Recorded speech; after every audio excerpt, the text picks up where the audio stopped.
एक बार की बात है, बादशाह अकबर बीरबल से किसी बात पर नाराज हुए। उन्होंने कहा कि बीरबल, अगर चाहते हो कि सिर तुम्हारा धड़ पे बना रहे तो एक काम करो, किसी भी हालत में एक उड़ने वाले घोड़े का इंतजाम करो। बीरबल राजी तो हुए, लेकिन इस काम के लिए 1 साल का वक्त मांग लिया। अकबर भी 1 साल का वक्त देने को राजी हुए। किसी ने पूछा कि अब क्या करोगे बीरबल? तो बीरबल ने कहा, कुछ नहीं, 1 साल का वक्त है, क्या पता तब तक बादशाह रहे न रहे, मैं रहूं न रहूं, बादशाह को ये बात याद रहे या न रहे, या क्या पता उड़ने वाला घोड़ा मिल ही जाए। साल 1990 में नागराजन विट्टल यही कहानी नैसकॉम के मेंबर्स को सुना रहे थे। नैसकॉम यानी national association of software and service companies, Bharat में आईटी कंपनियों का एक ट्रेड एसोसिएशन। और नागराजन विट्टल गुजरात काडर के रिटायर्ड आईएएस अफसर हैं। तब भारत सरकार के इलेक्ट्रॉनिक्स डिपार्टमेंट में सेक्रेटरी हुआ करते थे। विट्टल ये कहानी क्यों सुना रहे थे, अब ये जानते हैं। दरअसल 1989 के आसपास नैसकॉम आईटी कंपनियों के लिए टैक्स में रियायत के लिए लॉबिंग कर रहा था। उस दौर में कंप्यूटर आयात करना मुश्किल था और उस पर भारी टैक्स चुकाना पड़ता था, ऑलमोस्ट 100%।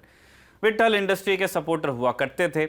अगस्त 1990 में एक मीटिंग हुई जिसमें फाइनेंस सेक्रेटरी बिमल जालान ने उनसे कहा, जो आगे गवर्नर भी बने रिजर्व बैंक के, कि अगर आईटी सेक्टर को रियायत चाहिए तो उन्हें एक वादा भी करना पड़ेगा। वादा ये कि अगले 1 साल में आईटी सेक्टर को अपना निर्यात 4 गुना करना पड़ेगा। विट्टल तैयार हुए और जाकर ये बात नैसकॉम के सदस्यों को बताई। ये सुनते ही सबके चेहरे पर हवाइयां तैरने लगी। 4 गुना निर्यात, वो भी 1 साल में, ये बात कहीं से भी संभव नहीं लग रही थी।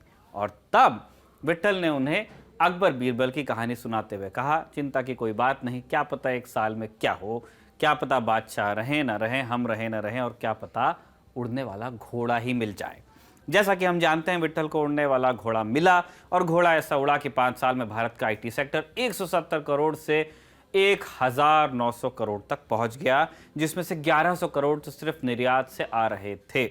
नमस्कार, मेरा नाम है निखिल और आप देख रहे हैं तारीख, जिसमें हम सुनाते हैं उस तारीख से जुड़ी भारत की ऐतिहासिक कहानियां। आज 28 जुलाई है और आज की तारीख का संबंध है इन्फोसिस से।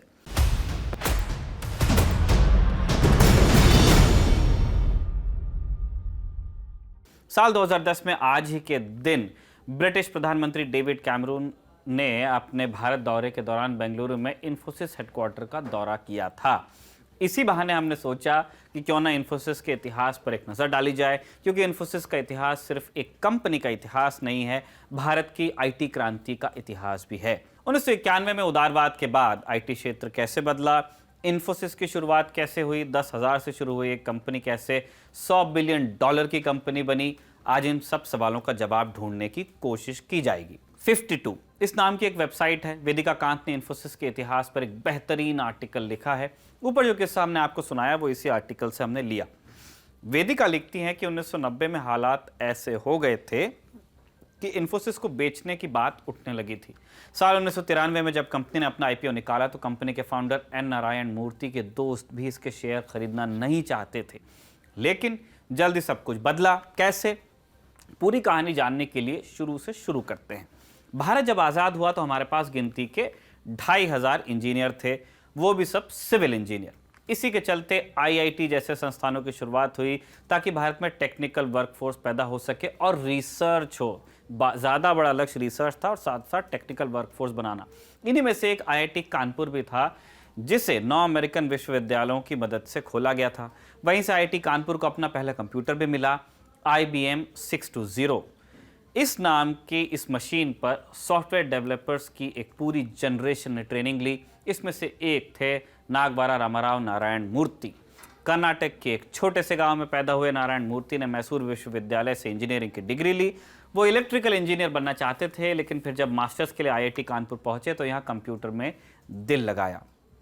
भारत में सॉफ्टवेयर इंजीनियर तैयार हो रहे थे, लेकिन प्राइवेट सेक्टर में ना के बराबर नौकरियां थी, इसलिए अधिकतर लोग ग्रेजुएशन के बाद जाते थे परदेश। लेकिन नारायण मूर्ति ने भारत में ही रहना चुना। IIM अहमदाबाद में एक नए कंप्यूटर सेंटर शुरुआत तब हो रही थी उसकी। मूर्ति यहाँ चीफ सिस्टम प्रोग्रामर के तौर पर काम करने लगे। 1970 के दशक में उन्हें पेरिस में एक नौकरी का ऑफर मिला। नारायण मूर्ति पेरिस गए। पेरिस में रहने के दौरान एक घटना ने उन पर खासा असर डाला। मूर्ति बताते हैं कि शायद इन्फोसिस की शुरुआत के बीज भी यहीं से उनके अंदर पड़े। इस दौर तक नारायण मूर्ति खुद को एक सोशलिस्ट मानते थे, लेकिन इस घटना ने उनके मन में समाजवाद के प्रति एक सवाल खड़ा किया। हुआ ये कि 1974 की गर्मियों में नारायण मूर्ति ने अपनी नौकरी छोड़ दी और दुनिया घूमने के लिए निकले। इसी दौरान सर्बिया में उनके साथ एक घटना हुई। सर्बिया तब सोवियत रूस के कंट्रोल में था। नारायण मूर्ति एक ट्रेन में बैठे थे और उनके सामने की तरफ सीट पर एक लड़का लड़की बैठे थे। यूरोप में सामान्य था कि अनजान लोग आपस में चर्चा करें, इसलिए नारायण मूर्ति ने दोनों से बात करने की कोशिश की। लड़के ने कुछ बात नहीं की, लेकिन लड़की जो फ्रेंच समझती थी, नारायण मूर्ति से बात करने लगी। कुछ देर में लड़का खड़ा हुआ और बोगी में खड़े कुछ पुलिस वालों से बात करने लगा। देखते देखते पुलिस वालों ने मूर्ति का सामान पकड़ा और प्लेटफॉर्म पर फेंक दिया। इसके बाद नारायण मूर्ति को एक 8 बाय 8 के कमरे में बंद कर दिया गया। 120 घंटे बिना खाना पानी रहने के बाद उन्हें छोड़ा गया। गार्ड ने उनसे कहा, तुम एक मित्र देश भारत से हो, इसलिए तुम्हें छोड़ा जा रहा है। नारायण मूर्ति बताते हैं कि उन्हें लगा कि अगर एक मित्र देश के साथ ऐसा बिहेव किया जा रहा है तो दुश्मन के साथ कैसा बर्ताव किया जाता होगा। साथ ही उनका मन समाजवाद से भी उचट गया। मूर्ति बताते हैं कि इस घटना के बाद वो एक नर्म पूंजीवादी बन गए। उन्हें एहसास हुआ कि नौकरी देना सरकार का काम नहीं बल्कि उद्यमियों का काम है और सरकार को उद्यमियों को सपोर्ट करना चाहिए ताकि ज़्यादा से ज़्यादा नौकरी पैदा कर सकें। इसके बाद साल 1976 में नारायण मूर्ति भारत पहुंचते हैं और एक कंपनी की शुरुआत करते हैं, सॉफ्ट्रॉनिक्स।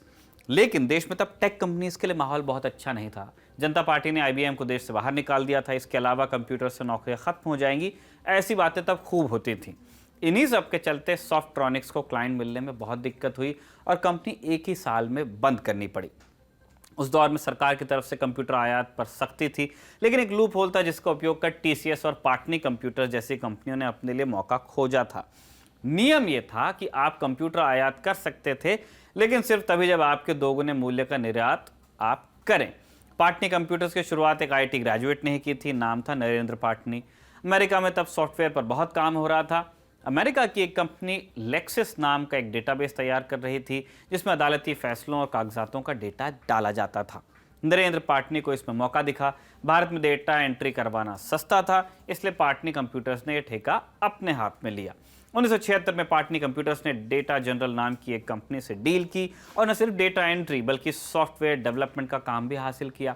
नरेंद्र पाटनी अमेरिका में थे, इसलिए भारत में ऑपरेशन संभालने के लिए एक व्यक्ति की तलाश थी और उन्होंने ये काम सौंपा नारायण मूर्ति को, और इस तरह नारायण मूर्ति पाटनी कंप्यूटर्स का हिस्सा हुए। नारायण मूर्ति ने नंदन नीलेकणी, गोपालकृष्णन, के दिनेश, SD शिबुलाल, NS राघवन और अशोक अरोड़ा को पाटनी कंप्यूटर्स में हायर किया। 1979 में पाटनी कंप्यूटर्स ने अपना पहला बड़ा IT कॉन्ट्रैक्ट हासिल किया। $5 लाख का यह कॉन्ट्रैक्ट एक अमेरिकी कंपनी के साथ हुआ था। इसे भारतीय आउटसोर्सिंग युग की शुरुआत माना जा सकता है। इस डील ने भारतीय IT सेक्टर के लिए अमेरिका के दरवाजे खोले और साथ ही इस डील से नारायण मूर्ति और उनकी टीम में एक आत्मविश्वास जागा कि भारतीय सेक्टर में नई कंपनी के प्रवेश का ये सही समय है।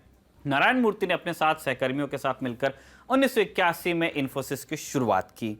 तब इस कंपनी के लिए उन्होंने अपनी पत्नी सुधा मूर्ति से 10,000 रुपए लिए थे। अब ऐसे माहौल में एक IT कंपनी की शुरुआत किसी बड़े रिस्क से कम नहीं थी। भारत में प्राइवेट सेक्टर के लिए लाल फीताशाही सरीखी कई मुश्किलें थी, अब भी हैं। एक टेलीफोन लेने के लिए सालों लगते थे। बैंक किसी सॉफ्टवेयर कंपनी को लोन देने को राजी नहीं था। एक कंप्यूटर आयात करने के लिए दिल्ली के दसियों चक्कर लगाने पड़ते थे।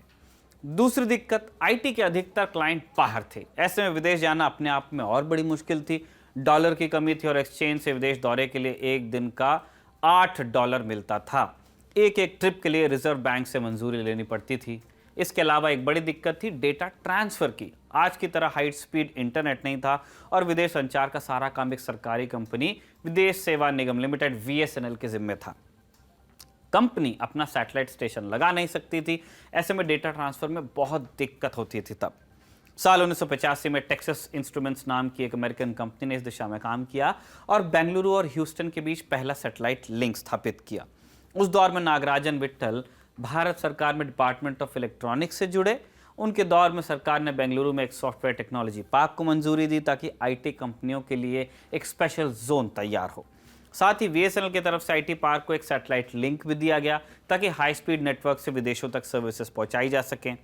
इन्फोसिस ने इन सब का फायदा उठाया और डेटा बेसिक्स नाम की एक कंपनी से अपना पहला कॉन्ट्रैक्ट हासिल किया। लेकिन एक दिक्कत थी कि कंपनी के पास कंप्यूटर आयात करने का तब पैसा नहीं था। इसके बाद काम करने के लिए एक जुगाड़ खोजा गया। इन्फोसिस ने अपने क्लाइंट से कहा कि वो भारतीय इंजीनियर को ऑन साइट भेजेंगे। इसके बाद क्लाइंट से इंजीनियर का एक इंटरव्यू करवाया जाता और उसके बाद इंजीनियर अमेरिका जाकर सिस्टम पर काम करता। इस तरह इन्फोसिस कंप्यूटर आयात किए बिना काम कर पाई। साथ ही उन्होंने क्लाइंट से एडवांस पेमेंट लेकर धंधे को फाइनेंस भी किया। धीरे धीरे कंपनी के क्लाइंट्स बढ़े और 1987 में इन्फोसिस ने अमेरिका में 2 ऑफिसेज और खोल लिए। भारतीय आईटी सेक्टर में एक बड़ा बदलाव आया 1989 में। 1989 में जनरल इलेक्ट्रिक के सीईओ जैक वेल्च ने भारत का दौरा किया। वो यहाँ भारत सरकार के सामने जी के एयरक्राफ्ट इंजन पिच करने आए थे, लेकिन यहाँ उन्हें भारत सरकार की तरफ से खुद एक पिच मिल गई। सैम पित्रोदा और जयराम रमेश राजीव गांधी सरकार में टेक एडवाइजर होते थे उस दौर। उन्होंने जी के आगे पेशकश रखी कि वो जी के सॉफ्टवेयर संभालने के लिए भारतीय कंपनीज को हायर करें। वेल्च तैयार भी हुए और इसका सबसे बड़ा फायदा मिला इन्फोसिस को। इसी दौर में सरकार ने अपने नियमों में ढील दी और आईटी पार्क में स्थित कंपनियों को बिना लाइसेंस कंप्यूटर आयात करने की छूट भी मिली। सॉफ्टवेयर एक्सपोर्ट से होने वाले प्रॉफिट पर भी छूट दी गई। भारतीय आईटी सेक्टर के सुनहरे दौर की इसी तरह शुरुआत हुई। लेकिन इन्फोसिस को इससे पहले एक और अग्नि परीक्षा से गुजरना था। जनवरी 1990 की बात है। इन्फोसिस के 4 फाउंडर्स एक रेस्टोरेंट में खाना खा रहे थे। खाने से ज्यादा गर्म थी वो बहस जो चारों के बीच चल रही थी। एक ऑफर आया था कंपनी को खरीदने का करीब 2 करोड़ रुपए में।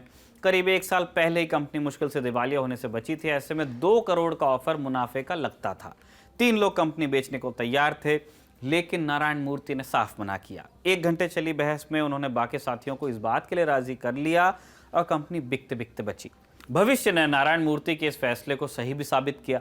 1991 में उदारवाद की शुरुआत हुई और आईटी सेक्टर के वारे न्यारे हुए। उदारवाद के चलते विदेश जाना आसान भी हुआ। कैपिटल मार्केट सुधारों के चलते विदेशी निवेश की शुरुआत हुई और शेयर मार्केट में आईटी कंपनियां भी लिस्ट होने लगी। 2006 में येल यूनिवर्सिटी को दिए एक इंटरव्यू में नारायण मूर्ति बताते हैं कि तब कंट्रोलर ऑफिस का एक व्यक्ति तय करता था कि नए आईपीओ का मूल्य क्या होगा। जुलाई 1993 में इन नियमों में बदलाव हुआ। इन्फोसिस ने अपना आईपीओ निकाला और इस तरह इन्फोसिस शेयर मार्केट में लिस्ट होने वाली दूसरी सॉफ्टवेयर कंपनी बनी। शुरुआत में इन्फोसिस के आईपीओ ने अपेक्षा से कम परफॉर्म किया। तब 90 रुपए पर आईपीओ लिस्ट हुआ था, लेकिन इन्वेस्टर सॉफ्टवेयर कंपनी में निवेश करने में झिझक रहे थे। 90 वैसे कम कह रहे हैं, लेकिन 90 तब का है। यहां तक कि नारायण मूर्ति के अपने दोस्त और रिश्तेदार भी शेयर खरीदने में हिचकते थे। इसके बावजूद कंपनी ने अपने आईपीओ से $4.4 मिलियन इकट्ठा किए। मॉर्गन स्टैनले ने तब कंपनी के 13% शेयर खरीद लिए थे। कौन सा घोड़ा तेज दौड़ेगा, मॉर्गन स्टैनली जैसी कंपनियों को पहले ही पता लगता है। इसी दौर में अमेरिका में हुई एक घटना ने भारतीय आईटी सेक्टर पर बड़ा असर डाला। 1990 में अमेरिका में H-1B वीजा की शुरुआत हुई, जिसके चलते भारतीय इंजीनियर्स की मांग में लगातार इजाफा हुआ। भारत में एक के बाद एक आईटी कॉलेजेस की शुरुआत होने लगी। 20वीं सदी के आखिरी सालों में जब Y2K बग का मसला उठ गया तो इन्फोसिस ने अपने लिए बिल्कुल ठीक पोजीशन बना ली थी। अगले 5 सालों में Y2K कॉन्ट्रैक्ट से कंपनी ने खूब मुनाफा कमाया। 1998 में कंपनी की 22% कमाई Y2K कॉन्ट्रैक्ट से ही हुई थी। मार्च 1999 में इन्फोसिस नैस्डैक पर लिस्ट हुई और 2004 आते आते कंपनी का रेवेन्यू $1 बिलियन तक पहुंच गया। 1 बिलियन मतलब $100 करोड़। अगले 2 सालों में यह दोगुना होकर 2 बिलियन तक पहुंचा और 2021 में कंपनी ने 100 बिलियन के आंकड़े को भी छुआ। इस आंकड़े को छूने वाली ये सिर्फ चौथी भारतीय कंपनी है। भारतीय कंपनी के इतिहास से जुड़ी ऐसी ही जानकारी आप तक लाते रहेंगे। आज के लिए बस इतना ही। तारीख के आज के एपिसोड को लिखा था हमारे साथी कमल ने और कैमरे पर रिकॉर्ड किया था हमारे दोस्त जतिन ने। देखते रहिए दी लल्लन टॉक।